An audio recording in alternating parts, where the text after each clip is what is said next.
திருச்சிற்றம்பலம். ஆடும் பரிவேல் அணி சேவல் என பாடும் பணியே பணியாய் அருள்வாய். தேடும் கயமா முகனை செருவில் சாடும் தனி யானை சகோதரன். திகட சக்கரம் செம்முகம் மைந்துளான் சகட சக்கர தாமரை நாயகன் அகட சக்கரவின் மணியா உரை விகட சக்கரன் மெய்ப்பதம் போற்றுவான். திருச்சிற்றம்பலம். தென்னாடுடைய சிவனே போற்றி, என் நாட்டவர்க்கும் இறைவா போற்றி, ஏகம்பத்துரையந்தாய் போற்றி, பாகம் பெண்ணுரு ஆனாய் போற்றி, பராய்த்துறை மேவிய பரனே போற்றி, சிராப்பள்ளி மேவிய சிவனே போற்றி, அண்ணாமலையம் அண்ணா போற்றி, கண்ணாரமுதக் கடலே போற்றி, காவாய் கனகத்திரளே போற்றி, கைலை மலையானே போற்றி போற்றி. வெற்றிவேல் முருகனுக்கு அரோகரா. திருச்சிற்றம்பலம். அண்ட சராசரங்களுக்கெல்லாம் அதிபதியாக விளங்கக்கூடிய முருகப்பெருமானுடைய ஒப்பற்ற பெருங்கருணையினாலே அருள்மிகு காமாட்சி அம்மன் உடனாய அருள்மிகு வெள்ளீஸ்வரர் திருக்கோயிலிலே அருள்மிகு முத்துக்குமார சுவாமிக்கு அற்புதமாக கந்த சஷ்டி விழா நிறைவு பெற்று விடையாற்றியில ஞான வேள்விகளாக நிகழ்ந்து வருகின்ற பாங்கிலே 4ஆம் நாளான இன்று பிரணவ உபதேசம் என்கிற தலைப்பிலே சில செய்திகளை உங்களுடன் பகிர்ந்து கொள்வதற்கு திருவருள் கூட்டியிருக்கிறது. பிரணவ உபதேசம் என்கிற பகுதி கந்தபுராணத்திலே மிக அற்புதமாக சொல்லப்பெற்ற ஒரு பகுதியாக விளங்குகிறது. திருக்கோயில் வழிபாட்டிலே ஒரு பகுதியாக விளங்குவது எது என்று கேட்டால், இறைவனுடைய பெருமையை காது குளிர கேட்டல் என்பது. இன்னொரு பகுதி என்ன என்று கேட்டால், இறைவனுடைய புகழை சுவைக்க ஓதுதல். நாம் வழிபாடு செய்கிறோம் என்று சொன்னால் இந்த இரண்டும் இருந்தால்தான் அந்த வழிபாடு நிறைவு பெற்றதாக அர்த்தம். நாம் வாயை திறந்து பெருமான் மேல் அற்புதமாக அருளாளர்கள் அருளி செய்த அந்த அருட்பாடல்களை பாடி வழிபாடு செய்ய வேண்டும். ஒன்று. இரண்டாவது, பெருமானுடைய பெருமையை அருளாளர்கள் சொல்லி இருக்கின்ற செய்திகளை காது குளிர கேட்க வேண்டும். எனவே தரிசனம் என்பது கண்களுக்கு ஒரு செயலாக இருந்தாலும் காது குளிர பெருமானுடைய புகழை கேட்பதும் சுவைக்க பெருமானுடைய புகழை பேசுவதும் வழிபாட்டை நிறைவு செய்ய பெறுகிறது. இல்லாவிட்டால் நம்முடைய வழிபாடு அது குறைபாடு உடையதாகத்தான் இருக்கும். நான் போய் பெருமானுடைய சன்னதியிலே நின்றால் பெருமான் என்ன எதிர்பார்ப்பார் என்று சொன்னால், நான் கையிலே என்ன கொண்டு வந்திருக்கிறேன் என்பதை அவர் பார்க்க மாட்டார். அவருக்கு அது சேரவும் சேராது. போய் நீங்கள் எதை கொண்டு வந்தாலும் அவருக்கு சேரப்போவதில்லை. ஆனால் நீங்கள் அவருக்கு முன்பாக நின்று உங்களுடைய வாயை திறந்து அருளாளர்கள் அருளி செய்த பாடல்கள், உதாரணமாக சொல்லுகிறேனே, அருணகிரிநாதர் 16,000 திருப்புகள் பாடினார். ஆனால் கிடைச்சிருக்கிறது 1310. 1300 திருப்புகள், 10 திருப்புகள் கந்தர் அலங்காரம், கந்தர் அனுபூதி, கந்தர் அந்தாதி, திருவகுப்பு, வேல் விருத்தம், சேவல் விருத்தம், மயில் விருத்தம் என்றெல்லாம் அற்புதமாக இந்த பாடல்களை செய்து வைத்தது எதற்கு? இந்த பாடல்களை புத்தகத்திலே இருப்பதற்காகவா? இல்லை. நாமெல்லாம் அவற்றை வழிபாட்டிலே மனம் குளிர்ந்து பெருமானை வழிபாடு செய்கிற பொழுது இந்த பாடல்களை நாம் ஓத வேண்டும். முருகனை வழிபாடு செய்கிற பொழுது ஒரு திருப்புகழாவது சொல்ல வேண்டும். முருகனை வழிபாடு செய்கிற பொழுது அற்புதமாக முருகன் மேல் இருக்கக்கூடிய கந்தர் அலங்கார பாட்டு ஒன்று சொல்ல வேண்டும். சண்முகர்கிட்ட வந்து நிற்கிறோம். நாளென் செய்யும் வினைதான் என் செய்யும், என்னை நாடி வந்த கோள் என் செய்யும், கொடும் கூற்று என் செய்யும், குமரேசர் இரு தாளும் சிலம்பும் சதங்கையும் தண்டையும் சண்முகமும் தோளும் கடம்பும் எனக்கு முன்னே வந்து தோன்றிடினே அப்படின்னு பாடினா முருகர் உள்ளம் குளிர்ந்து போவார்.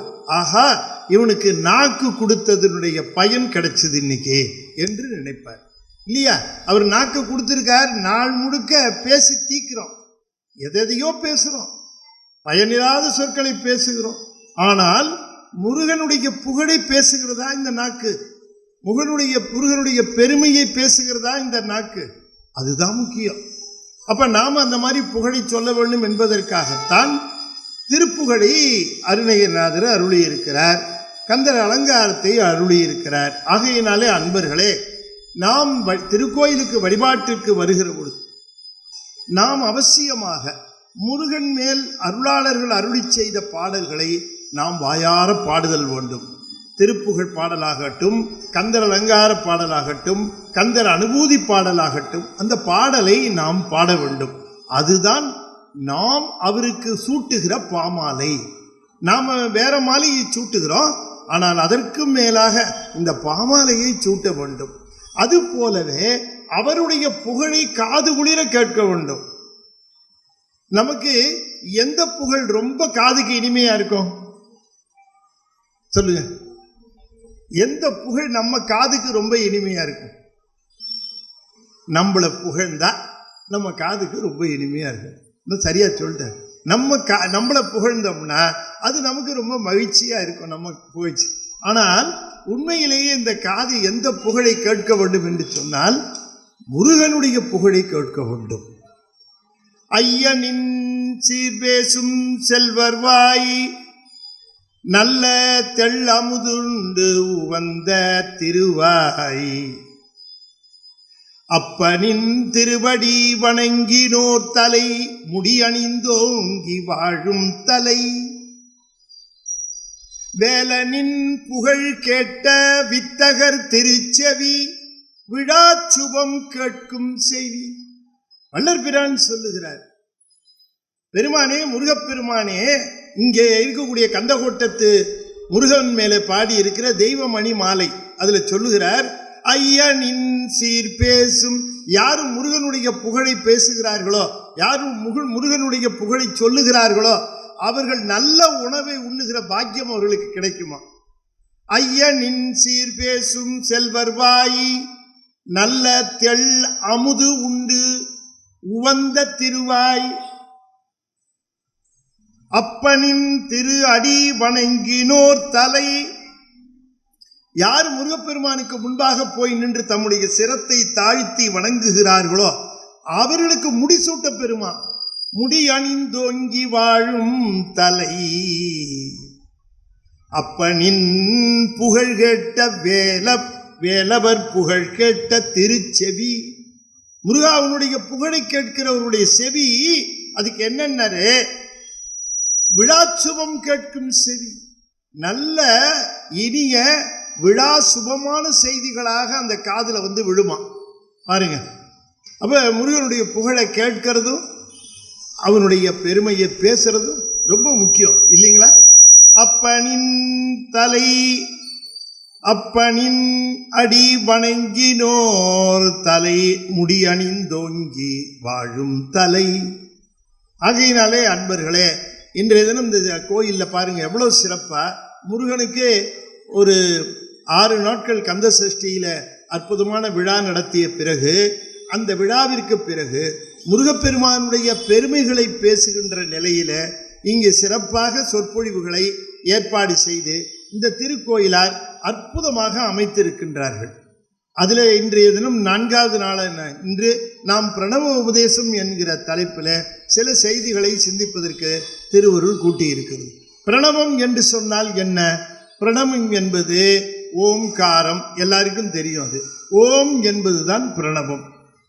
இந்த பிரணவத்தின் பொருளை, பிரணவத்தை முருகப்பெருமான் உபதேசித்தார்.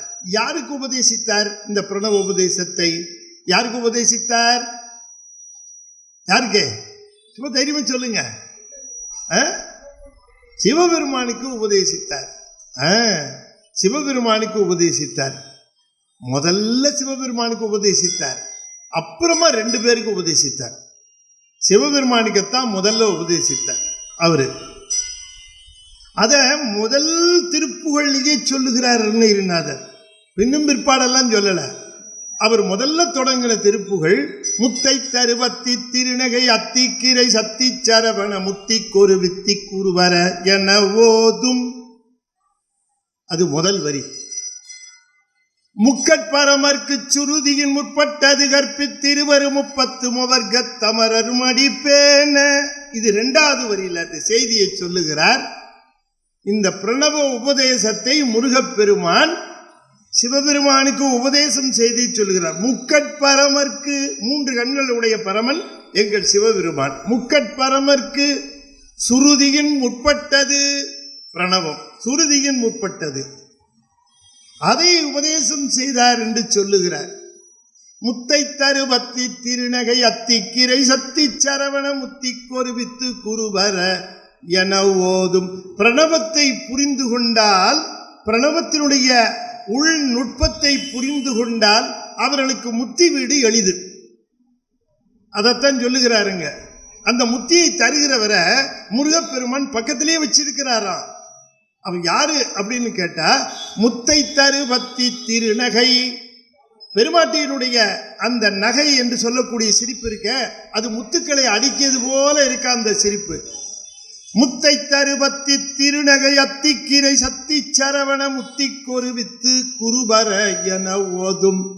முத்திக்கு வித்து முருகப்பெருமான் அதை எப்படி தருகிறார்? பிரணவத்தின் நுட்பத்தை தெரிந்தவர்களுக்கு தருகிறார். இந்த பிரணவம் என்று சொல்லுவது எது? அதை நான் உங்களுக்கு விளக்க போறேன். சிவபெருமானுக்கு பிரணவத்தை சொன்னார் என்று சொல்லுகிற பொழுது ஏன் சிவபெருமானுக்கு சொல்ல வேண்டும்? அப்படி அவர் என்ன சொன்னார்? அந்த பிரணவத்தினுடைய பொருள் என்ன? ஏன் பொருள் சிவபெருமானுக்கு சொல்லுகிற பொழுது அது மிக நுட்பமாக இருந்தது என்கிற அந்த செய்திகள் எல்லாம் நாம் இப்போ இந்த பிரணவ உபதேசத்திலே காண இருக்கிறோம்.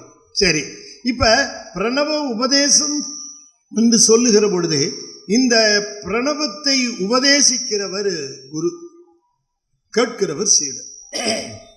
அந்த நிலையிலே முருகப்பெருமான் பிரணவத்தை முதலே ஆலாலம் உண்டவர்க்கும் அடுத்ததாக அகத்தியர்க்கும் மூணாவதா செய்தது திருப்புகழ் பண்ணவர்க்கும் அருணகிரிநாதருக்கு, இந்த 3 பேருக்குத்தான் பிரணவ உபதேசம் நிகழ்த்தியதாக நமக்கு சரித்திரம் கூறுகிறது. அப்ப சிவபெருமானுக்கு உபதேசம் செய்த உடனேயே சிவபெருமான் சொன்ன காரணத்தினாலே அந்த உபதேசத்தை அகத்தியருக்கு செய்கின்றார். அதற்கு பிறகு நம்முடைய அருணகிரிநாத பெருமானுக்கு மட்டும்தான் அதை சொல்லுகிறார். ஆனால் இந்த பிரணவ உபதேசம் என்பது என்ன, அதனுடைய பொருள் என்ன என்பது கந்தபுராணத்தில் கூட இல்லை. அதை நமக்கு ரொம்ப தெளிவாகவும் அழகாகவும் சொன்னவர் அருணகிரிநாத பெருமான். ஆகையினால இங்கே கூடியிருக்கிறவர்கள் மிக பேறு பெற்றவர்கள். ஏனென்றால் உங்களுக்கு நிகழப்போவது பிரணவ உபதேசம். இந்த பிரணவ உபதேசம் என்பதே ஒரு கிடைத்தற்கரிய ஒன்று. அது என்னவோ தெரியல, சொல்றவரும் சிவகுமாரராக இருக்கிறார். ஆகையினால அது ஒரு நிலையில இந்த பிரணவ உபதேசம் என்று சொல்லக்கூடியதனுடைய நுட்பத்தை உங்களுக்கு இன்று பெருமான் உங்களுக்கு அறிவிக்க வேண்டும் என்று சொல்லி குறிப்பிட்ட பேரை மட்டும்தான் இங்கே தெரிவித்திருக்கிறார். எல்லோருக்கும் சென்று சேர்ந்து விடுவதில்லை செய்திகள். பெருமான் யாருக்கு சேர வேண்டும் என்று திருவுளம் பற்றுகிறாரோ அவர்களுக்கு மட்டும்தான் அந்த செய்திகள் போய் சேரும். எத்தனையோ விஷயங்கள் நமக்கு சுலபமாக கிடைத்துவிடும்.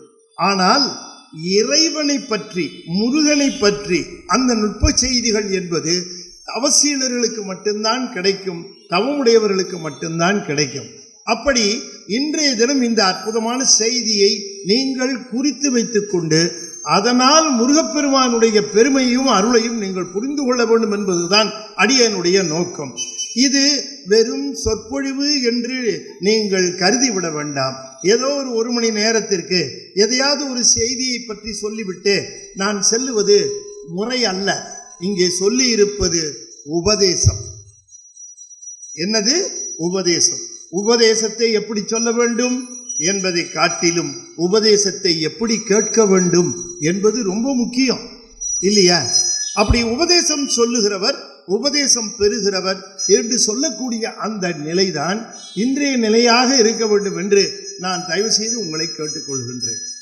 ஆகையினாலே இந்த பிரணவ உபதேசம் என்று நம்ம அடிக்கடி கேள்விப்படுறோம். பிரணவ உபதேசம் ஏன் திரைப்படத்தில் கூட வந்துருச்சு. முருகர் பிரணவ உபதேசம் சிவபெருமானுக்கு செய்வதாக அதெல்லாம் வந்துருச்சு. ஆனால் என்ன நுட்பம், அதில் என்ன செய்தி என்பதை நாம் அதை தெரிந்து கொள்ள வேண்டும். அப்ப முருகனை ஏன் நாம் பிரணவத்தின் வடிவமாக, பிரணவத்தின் தலைவனாக நாம் பார்க்கிறோம்? இப்ப ஒரு காட்சி உங்களுக்கு சொல்ல போகிறேன். முருகப்பெருமான் கந்தகிரியிலே வீற்று இருக்கிறார்.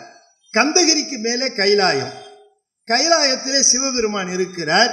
கீழே கந்தகிரி, அங்கே முருகனுக்கு சன்னதி அமைத்து கொடுத்திருக்கிறார் சிவபெருமான். அப்போ முருகன் மயில் உடையவனாக இருக்கிறான். அந்த மயிலுடைய முருகன் அங்கே இருந்து அங்கே இருக்கக்கூடிய தேவர்களுக்கெல்லாம் அவர் காட்சி தந்து கொண்டிருக்கிறார். இன்னும் போர் துவங்கவில்லை, இன்னும் சூரபத்மனை எதிர்த்து போருக்கு போகவில்லை, அதெல்லாம் இன்னும் நிகழவில்லை. எல்லோரும் என்னை எதிர்பார்த்து கொண்டிருக்கிறார்கள். எப்பொழுது இந்த நல்ல காலம் பிறக்கும், எப்பொழுது முருகப்பெருமான் போருக்கு சென்று சூரபத்மனை சம்ஹாரம் செய்வார், எப்பொழுது நம்முடைய துன்பங்கள் நீங்கும் என்று எதிர்பார்த்து கொண்டிருக்கும். நாமும் நம்முடைய வாழ்க்கையில எத்தனையோ விதமான பிரச்சனைகள், எத்தனையோ விதமான சிக்கல்கள், அதனை நாம் எதிர்கொண்டிருக்கிற பொழுது எப்பொழுது முருகப்பெருமான் வருவான், எப்பொழுது மயில் மேல் வந்து என் துன்பங்களை எல்லாம் நீக்குவான், எப்பொழுது இந்த என்னை எதிர்த்து வருகிற வினைகளை எல்லாம் சம்ஹாரம் செய்வான் என்றுதான் நாமும் எதிர்பார்த்து கொண்டிருக்கிறோம். கந்த புராணம் என்பது வேறொன்றுமில்லை, நம்முடைய சொந்த புராணம் தான் கந்த புராணம். அதை நாம் தெரிந்து கொள்ள வேண்டும். ஆகையினாலே கந்தன் அங்கே சன்னதியிலே வீற்றிருக்கின்றான். எல்லோரும் வந்து வணங்கி செல்லுகிறார்கள். பிரமன் வருகிறார். பிரமன் வருகிற பொழுது அங்கே சிவபெருமானை வழிபடுவதற்காக உச்சிக்கு செல்ல வேண்டும் என்கிறவர் இங்கே கீழே கந்தகிரியிலே முருகப்பெருமான் இருக்கிறார். அவரை பார்த்தும் பார்க்காதது போல அவர் போகிறார். காரணம் என்ன என்று கேட்டால், அவருக்கு என்ன நினைப்பு என்று சொன்னால், நாம் பார்க்க பிறந்த குழந்தை தானே என்று அவருக்கு மனதில் நினைப்பு. ஆகையினாலே அது முருகன்னா யார், அவருடைய தன்மை என்ன என்று புரிந்து கொள்ளவில்லை அவர். ஆகையினாலே தன்னுடைய அகந்தையினாலே அவர் முருகனை வணங்காமல் அவர்தான் சூரபத்மனை கொன்று சம்ஹாரம் செய்து இவர்களுடைய துன்பங்களிலிருந்து விடுவிக்கப் போகிறவர் என்கிற பிரஜை கூட இல்லாமல் அவர் இவரை வணங்காமல் சிவனை வணங்கினால் போதுமே என்று எண்ணி மேலே சிவனை வணங்கச் சென்றார். சிவனையும் வணங்கினார். வணங்கி கீழே வந்தார். வருகிற பொழுது முருகப்பெருமான் அங்கே இருந்தார். அவரை வணங்காமல் போனார். இன்னும் தப்பு கிடையாது, ஒன்றும் தப்பு கிடையாது. கொஞ்சம் அவசரமா வந்தோம், நேர சிவபெருமான் சன்னதிக்கு போனோம், சிவபெருமானை வழிபட்டோம். பக்கத்திலேயே அம்பாள் இருந்தா பார்த்தா சன்னதி வழிபட்டோம். விருன்னு முருகனை விட்டுட்டு போயிட்டோம் வெளியில. முருகன் கோச்சுக்கு வரா? சரி, அவனுக்கு என்ன அவசரமோ தெரியல, ஒருவேளை சீக்கிரம் சீரியல் ஆரம்பிக்குதுன்னு போயிட்டானோ என்னவோ தெரியல. சரி, ஏதோ ஒரு காரணம். கோச்சுக்கு வரா? அவரு கோச்சுக்க மாட்டார். ஏன்னா நல்ல தெளிவாக தெரிந்தவர்களுக்கு தெரியும், முருகன் வேறு சிவன் வேறு அல்ல.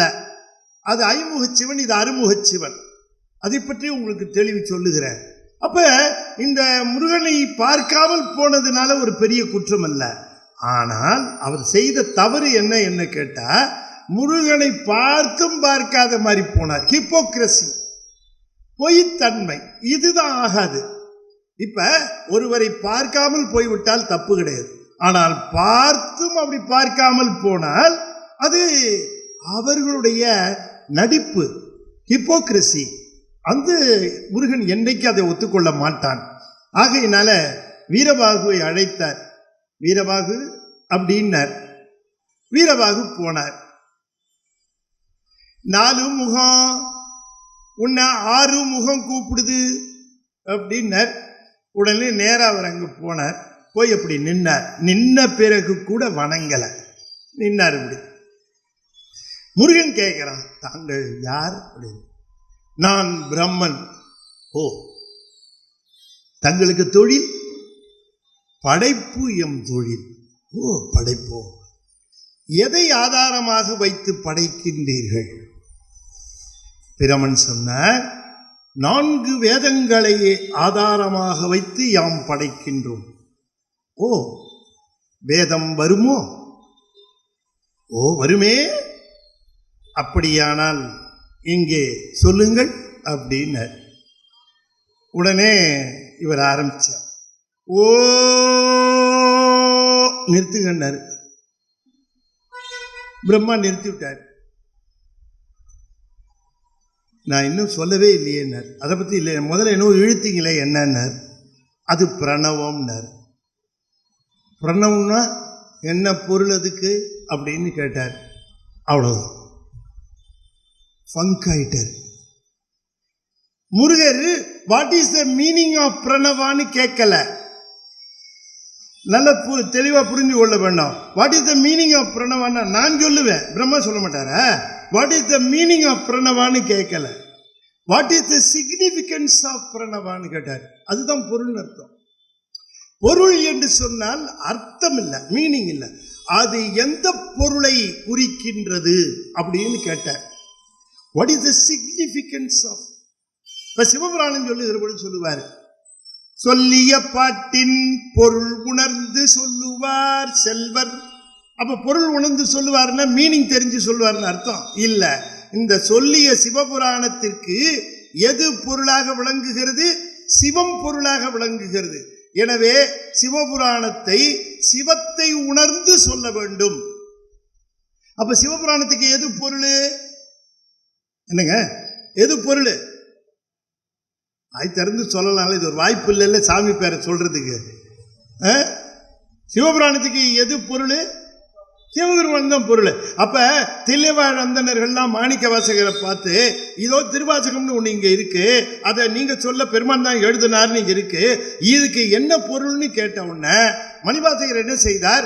இதோ இதுதான் பொருள்ன்ட்டு நடராஜ பெருமானுக்கு உள்ள போய் கலந்துட்டார். அப்ப எது பொருள்? அதுதான் பொருள். அப்ப அதே மாதிரி இந்த பிரணவத்துக்கு என்ன பொருள்னு கேட்டார். என்ன பொருள்னு கேட்டார். பிரமனுக்கு தெரியல. ஏனென்றால் ஆணவம் உடையவர்களுக்கு உண்மை தெரியாது, தான்கிற எண்ணம் உடையவர்களுக்கு உண்மை தெரியாது. அந்த 6 முகம் இருக்கிறாங்க, அதுல ஒரு முகம் பிரணவ முகம். பிரணவத்தின் பொருள் எதுன்னு கேட்ட உடனே, முருகா 6 முகத்துல ஒரு முகம் பிரணவம் தானே, நீதானே பிரணவத்தின் பொருள்னு சொல்லி இருந்தால் சரியா போயிருக்கும். ஆனா அவருக்கு அது தெரியல. திருன்னு விழித்தார். நமக்கு ஏதாவது பையனை கேள்வி கேட்டோம்னா எப்படி முடிப்பான்? எப்படிமா முடிப்பான்? திருன்னு விழிப்பான். 2 கண்ணை வச்சா திருன்னு விழிப்பான். இவருக்கு 4 2 8 கண்ணு.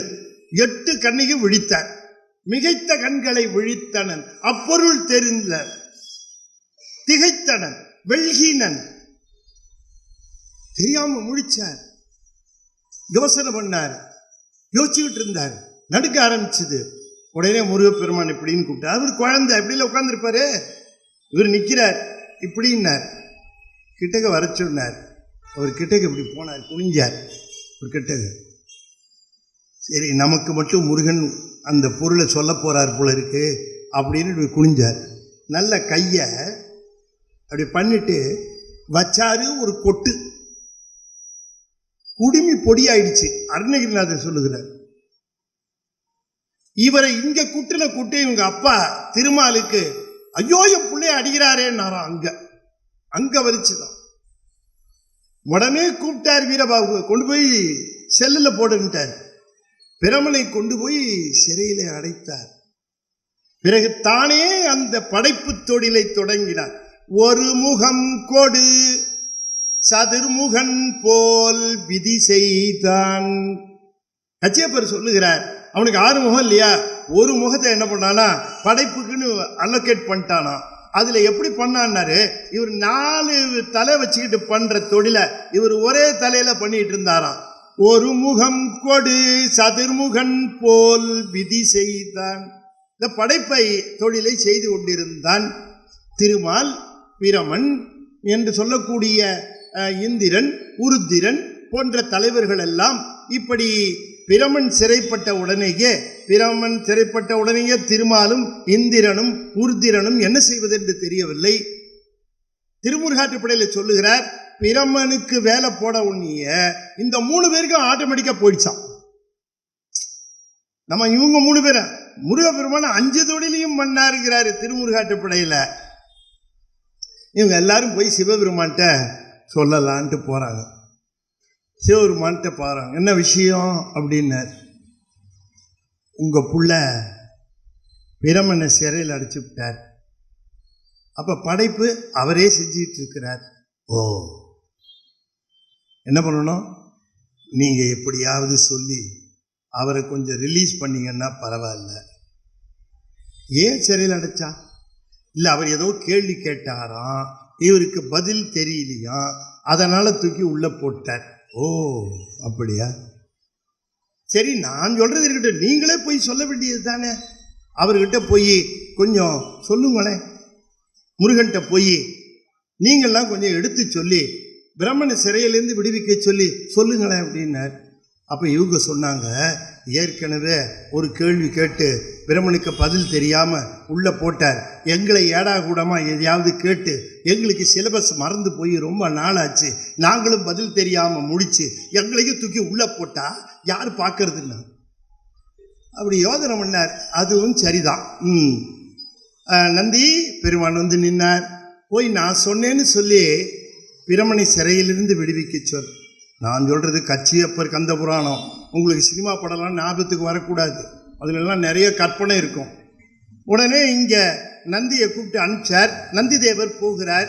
நந்தி தேவர் போய் முருகப்பெருமானை வணங்குகிறார். என்ன விஷயம்னாரு. அப்பா அனுப்பிச்சார். என்ன விஷயம்? பிரமனை சிறையில் அடைத்திருக்கிறீர்களாமே, விடுவிக்க சொல்லி சொன்னார்.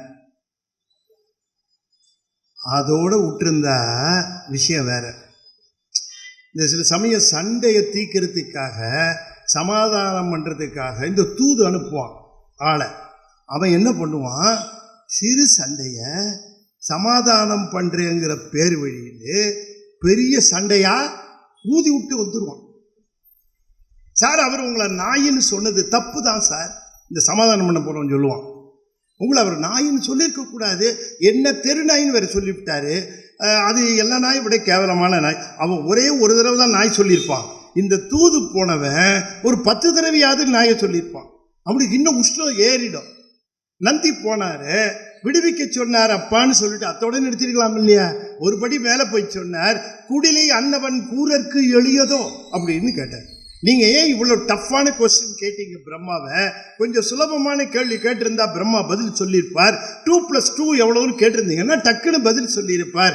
அந்த மாதிரி கேள்வி கேட்காம ஏன் இப்படி சொன்னீங்கன்னு. உடனே முருகன் சொன்னான், அன்ன ஊதியை சிறை விடுக்கீலன். அன்ன ஊர்தியை, அன்ன ஊர்தி யாரு? அன்ன ஊர்தி யாரு?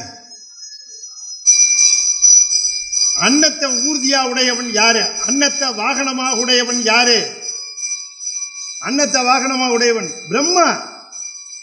என்னங்க, திருமாலுக்கு கருடன், முருகனுக்கு மயில், சிவபெருமானுக்கு ரிஷபம், பிரமனுக்கு என்ன? அன்னம், அன்ன ஊர்தி. அது சொல்றார், அன்ன ஊர்தியை சிறை விடுக்கீலன். சிறையிலிருந்து விடுவிக்க முடியாது. நிற்றியேல், இன்னும் நீ நின்றுட்டு இருந்தேன்னா பக்கத்திலே ஒரு செல்லு காலியா இருக்கு, உன்னை தூக்கி உள்ள போடுவேன்னாரு. அங்க பிடிச்ச ஓட்டம் நந்தி துண்டக்காலம் துணிய கடல் வந்து நின்னார். சிவபெருமான் பார்த்தார், என்ன இவ்வளவு மூச்சு இறைக்க ஒடியாரியே, என்ன விஷயம்னாரு. ஒவ்வொருத்தரையா தூக்கி உள்ள போட்டுட்டு இருக்காரு உங்க புள்ள. இப்ப விடுவிக்கலையா? சொன்னா கேட்கிறாரா? நான் சொன்னேன்னு சொன்னீங்க, சொன்ன பிறந்தான் இதை சொன்னார். நானே போய் கேட்கிறேன்னு சிவபெருமானே வந்தார். அவரை வணங்கினார். பிரம்மனை சிறையில் அடைத்திருக்கிறாமே, அப்பா நமக்கு வேண்டியவர்கள் என்று சொன்னால் அவர்களுக்கு ஏதாவது நாம் உதவி செய்யலாம். ஆனால் தகுதி இல்லாதவர்களுக்கெல்லாம் உயர்ந்த பதவியை தருவது பூலோகத்தில் தான் நடக்குதுன்னு சொன்னா, இங்கேயுமா எதுக்கு பிரம்மனுக்கு அவ்வளோ பெரிய வேலை? அவருக்கு பிரணவமே தெரியல, அவரை தூக்கி அந்த போஸ்ட்ல போட்டிருக்கீங்களேன்னு. அதெல்லாம் அப்புறம் பார்த்துக்கலாம், முதல்ல வெளியில் விடு, உள்ள போட்டால வெளியில் விடு, அதெல்லாம் நம்ம விஷயம், நம்ம பேசிக்கணும். வீரவாகு அந்த அவரை பிரம்மனை விடுவிச்சு கொண்டு வந்தாங்க. சிவபெருமானுக்கு முன்பாக வந்து நின்னார். என்ன ரொம்ப களைச்சி போயிட்டீங்களோ சிறையில்? இல்லை சாமி, நிறைய விஷயம் தெரிஞ்சுக்கிட்டேன், அங்கே தான் உட்காந்து யோசிக்க நேரம் கிடைச்சது என்று பிரம்மன் சொன்னார். சரி அப்படின்னு உடனே முருகப்பெருமானை பார்த்து கேட்டார், பிரணவத்துக்கு பொருள் தெரியலேன்னு சொல்லி பிரம்மனை சிறையில் அடைச்சியே, உனக்கு தெரியுமா அப்படின்னு கேட்டார். எல்லாம் சுற்றி நிற்கிறாங்க. திருமால், இந்திரன், உருத்திரன், 33 தேவர்கள் அத்தனை பேர் நிற்கிறாங்க. முனிவர்கள் நிற்கிறாங்க, அகத்தியர் தலைமையில் எல்லாரும் நிற்கிறாங்க. என்ன நடக்குமோன்னு ஆவலா எதிர்பார்க்கிறாங்க. முருகனை பார்த்து கேட்டார், உனக்கு தெரியுமா? ஏன் சிவபெருமான் கேட்டார் அப்படின்னா, அத்தனை தேவர்களும் கேட்ட கேள்வி இது மனசுக்குள்ள. இவர் அவரை கேட்டாரே, இவருக்கு தெரியுமா அப்படின்னு. அந்த கேள்வியை சிவபெருமானே கேட்கிறார். சில சமயம் நம்ம என்ன கேள்வி கேட்கணும்னு நினைச்சோமோ, நம்ம வீட்டுக்காரமாவை நம்ம புள்ள கேட்கும். நமக்கு நல்ல வேலை நம்ம தான் கேட்க முடியல, அவனாவது கேட்குறான்னு. ஏம்மா எவ்வளோ நாளிமா இந்த டிவியை பார்ப்ப அப்படின்னு கேட்பான் பையன். உடனே அப்பக்காரர் என்ன நினைப்பாரு, நான் கேட்கணும்னு நினைச்சேன்டாமா அவனு, நல்ல வேலை நீயாவது கேட்டிய. அது போல இங்க அத்தனை தேவர்களும் நாம கேட்கணும்னு நினைச்ச கேள்விய இவர் கேட்கிறாரு அப்படின்னுட்டு சிவபெருமான் கேட்டார், உனக்கு தெரியுமான்னார். முருகர் சொன்னார், தெரியும்னார். எங்க சொல்லு பார்க்கலாம் அப்படின்னார். அப்போ உடனே சொன்னார் இவரு, முருகர் சொன்னார், அப்படி நீங்க கேட்ட உடனே இதை சொல்ல முடியாதுன்னார். ஏன் அப்படின்னார். பிரணவங்கிறது மந்திரம், அது சொல்வது என்பது உபதேசம். அதை சொல்லுகிறவர் குருநாதர், அதை கேட்கிறவர் சீடர். நீங்கள் சீடபாவத்திலே இருந்தால் அதை நான் சொல்ல தயாரினர். சிவபெருமான் என்ன பண்ணார்? உடனே சேவேரும் ஈசர் சுற்ற மாஞான போத புத்தி சீராகவே உரைத்த குருநாதா அருணகிரிநாதர் சொல்லுகிறார். சிவபெருமான் முருகனை மும்முறை வலம் வந்தாராம். யார? முருகன். நாம குருநாதர்கிட்ட உபதேசம் பெறணும்னா குருநாதரை வலம் வரணும், மும்முறை வலம் வரணும்.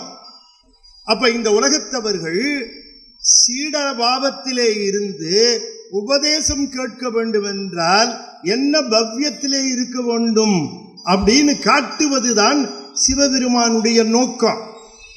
ஆகையினாலே அவர் ரொம்ப அந்த 3 முறை சுற்றி வந்து அந்த சிஷ்ய பாவத்தோடு அந்த பிரணவ உபதேசத்தை மொழிவாயாக என்று கேட்ட உடனேயே முருகப்பெருமான் அந்த பிரணவ உபதேசத்தை செய்கின்றார். சிவனார் மனம் குளிர உபதேச மந்திரம் கிரு செவி மீதிலும் பகர்சை குருநாதா சிவகாம சுந்தரி. சிவனார் மனம் குளிரனர்.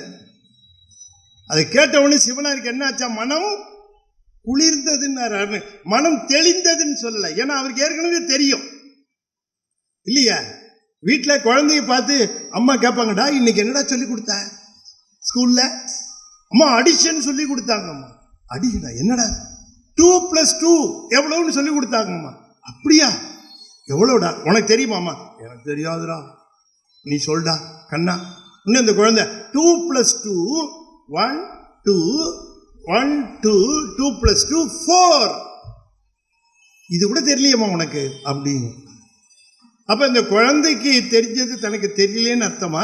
இல்ல, முருகனுக்கு தெரிஞ்சது சிவபெருமானுக்கு தெரியும். அதனால சிவனார் மனம் தெளியன்னு சொல்லல, அருணகிரிநாதர் மனம் குளிரன்னாரு. அப்படி கேட்கும் போது குளிர்ந்ததாம். அப்ப அந்த உபதேசத்தை முருகப்பெருமான் சிவபெருமானுக்கு உபதேசம் செய்கிறார். என்ன உபதேசம் செய்தார்? பிரணவத்தை உபதேசம் செய்தார். ஓ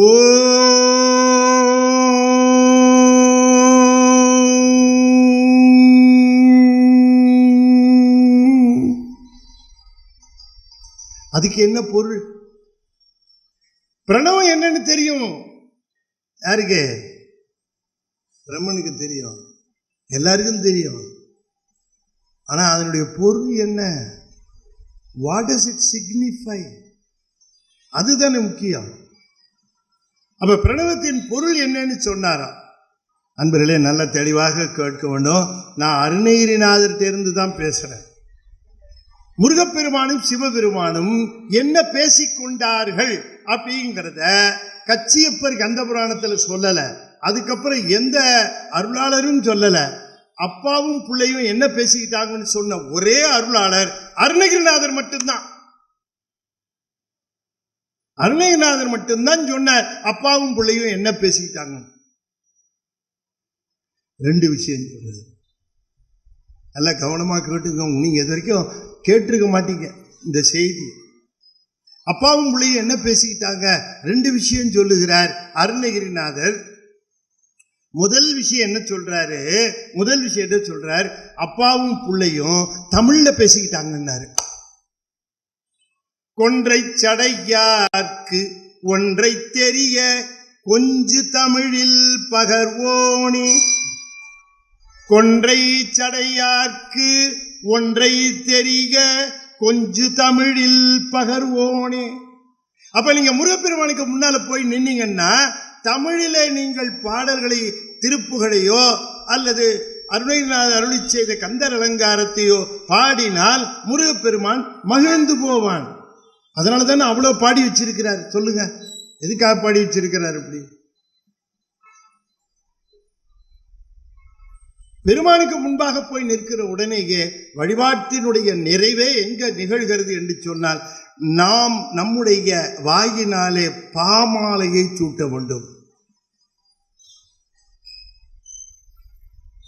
யார் ஒருவர் முருகனை வணங்குகிறார்களோ, தம்முடைய வாக்கினால் வணங்குகிறார்களோ, அவர்களுக்கு எல்லா விதமான செல்வத்தையும் வாரி வழங்குகின்றான் முருகப்பெருமான்.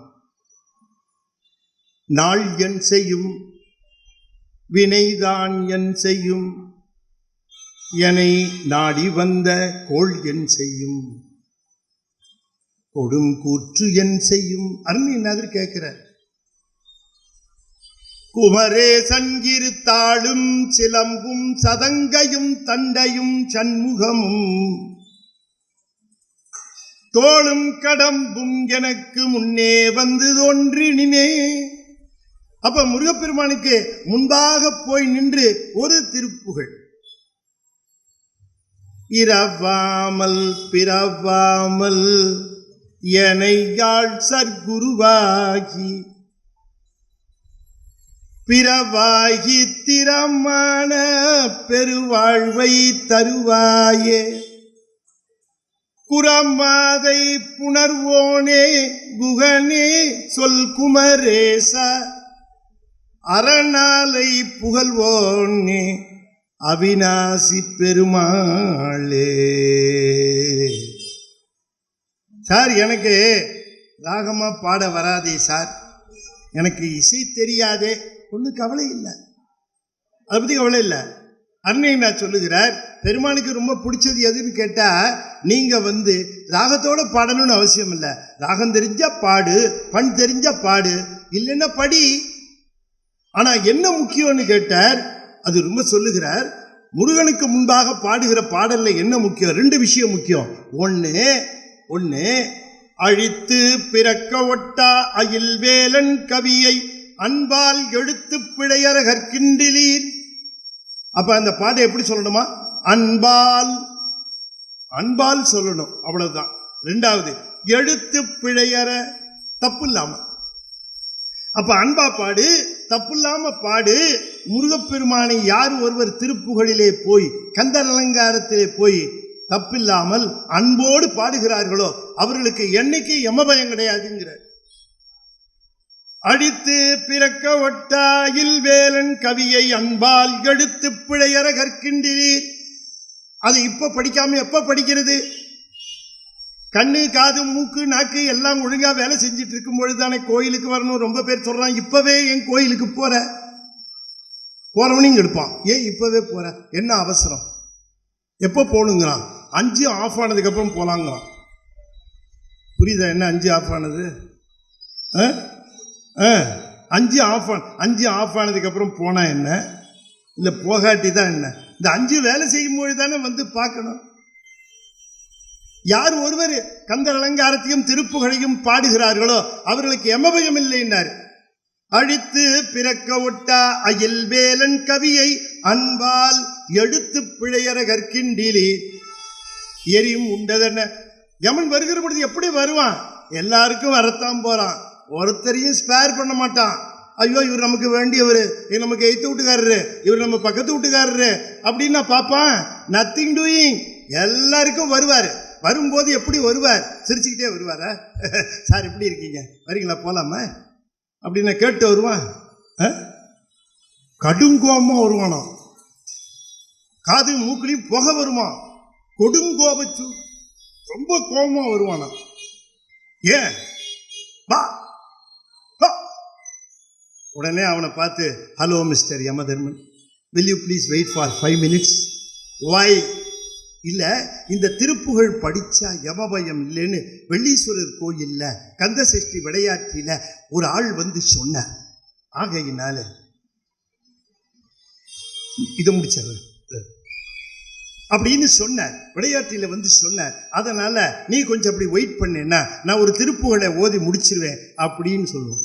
யமன் கேட்பானா, சார் ஏண்டா ஐடி ஐஓடி இத்தனை நாள் என்னடா பண்ணிட்டு இருந்த, இப்ப போய் பாடுறேங்கிறிய, வா அப்படின்னு கூப்பிடுவான்.